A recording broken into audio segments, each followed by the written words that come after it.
matters, the JSE is trading more than 1% lower today, mainly pressured by industrials, financials, resource-linked sectors and tech. Investors globally are digesting weaker than expected service sector Chinese data, which rekindled worries about China's post-pandemic recovery. On the domestic front, South Africa's second quarter GDP data ticked up. Viv Govender is the portfolio manager at Rand Swiss, and he joins us now to take a look at the latest market moves. Viv, thank you very much for your time this afternoon. The Rand continues to lose ground after Stats SA published GDP data for the second quarter. What's going on? It came in at 0.6% for the second quarter, and though that sounds quite, pessimistic here, I mean, this is better than expected. We have seen the agricultural sector turn positive. We have seen investments in machinery and equipment. We've seen, as would be expected, an uptick in investments in renewable energy because, of course, people with load shedding level 6 coming through like today. It makes sense for that to occur. It's a pretty weak number, but better than expected. Better than expected. It could have been better, no, if it wasn't for load shedding. Oh, yeah. Look, I mean, load shedding and the Transnet issues as well, I think, are significant issues in the country at the moment. We were basically expecting something like about 0.1%, because 0.6%. So it's better. Look, I mean, just to give you an idea, South Africa has the world's highest unemployment rate. We have over a third of the population, even by the strictest measures, as being unemployed in this country. That's one third of the people, one third of the labor in the country being wasted effectively.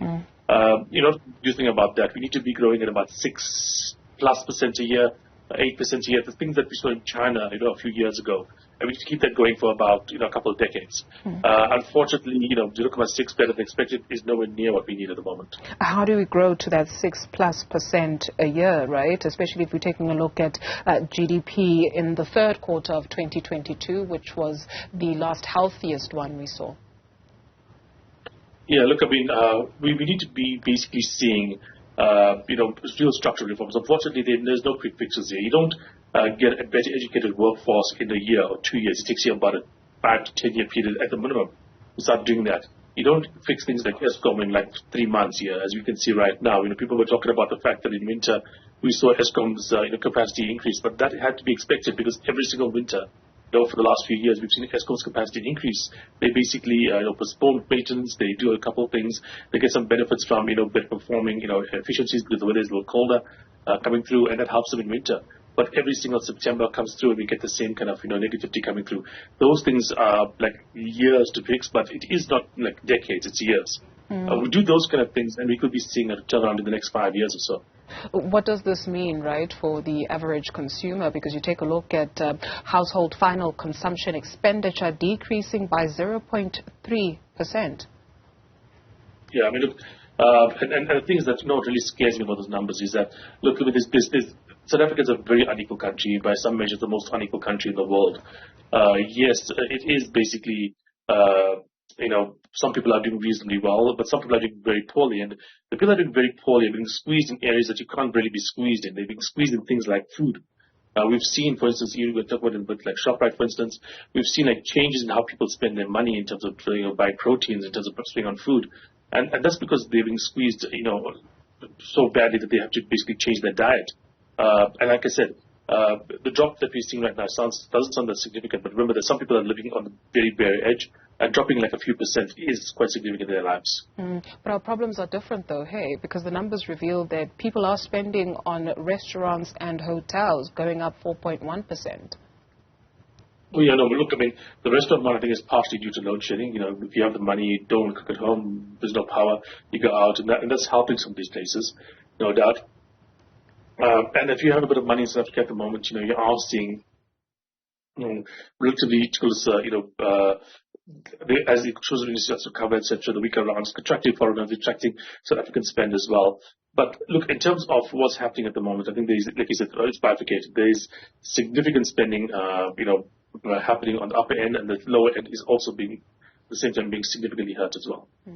Okay, let's take a look at company news. ShopRite has published its results for the 52 weeks ended 2 July 2023. Help us make sense of the performance. ShopRite seems to be the champion, the undisputed leader in terms of South African retail. They seem to get this thing right better than anybody else. They're spending more money in terms of capital expenditure, about 8.5 billion rands or so. This is about a quarter higher next year than they were spending this year, for instance. They're going to be doing more in-store supply chain expansion, e-commerce initiatives, etc. So they are like the winners, and they're also gaining market share as well. So, for instance, we saw that those merchandise sales increased by like 17.8%, and this is growing market share for like the last 4 years or so. We've seen double-digit growth rates across a number of different things. Look, the thing is as well, I mean, Shoprite is, if you talk to most people in South Africa, perceived as being the cheaper alternative to some of the other retail options out there. And, they obviously have to benefit from a tighter economy as well. Like Walmart generally in the US does well when the economy gets a bit tighter because people, want to go to the lowest cost option. Let's take a look at Sanlam and Allianz. They've announced that they have received regulatory approvals for the joint venture set to create a non-banking financial services company with a presence in 27 countries on the continent. What are the specs of the partnership? Yeah, we're looking at about 35 billion rands or so in terms of this partnership here. Look, I think this does make sense in terms of both Allianz and Sanlam. We are seeing in the world, basically, there's one last opportunity out there, that hasn't really been exploited by the financial services sector, and that's Africa. Even in places like India, you're seeing, some of the stuff they're doing there in terms of especially in terms of financial, tech, etc., has been really, interesting. Whereas, if you're looking at the parts of Africa, there's many places that are unserved. And in South Africa, like we mentioned right now, our economy is in trouble. If you want to expand, you have to look elsewhere. And the same thing in Germany as well. Their economy hasn't done well. Europe has not done well for the last little while.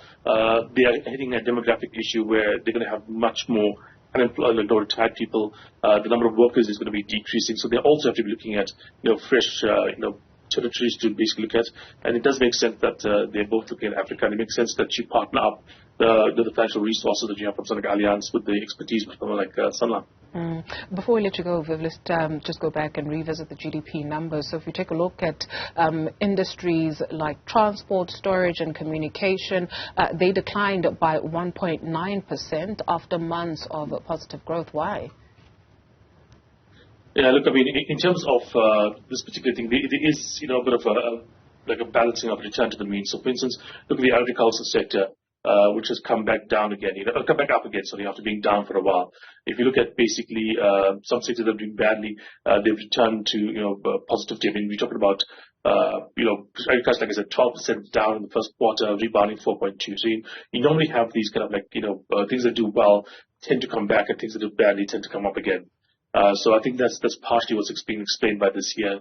Also, I mean, in terms of the fact that we're seeing transport increase, it could be possibly due to the stuff we're seeing from Transnet. People can't get the stuff to the ports by the trains, so you've got to use the trucks, which are significantly more expensive, I mean, on the weekend, you had the President of the Republic at an ANC rally in Soweto saying that, well, we're going to be ending load shedding before we get to elections. Today, we're sitting with stage 6 load shedding, with the electricity minister giving an update of his own.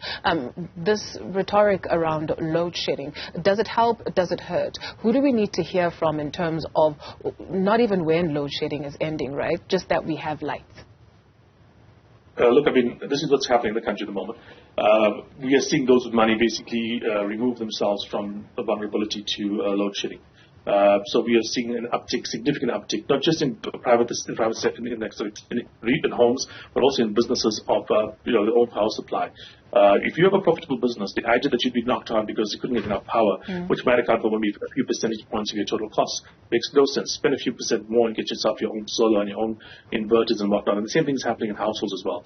But what that's actually leaving is it leaves out the poorer majority of the country that's going. Oh my. As we speak about load shedding, Viv Govender, it appears, has been load shed. But thank you very much. We get the point. Viv Govender, portfolio manager at Rand Swiss.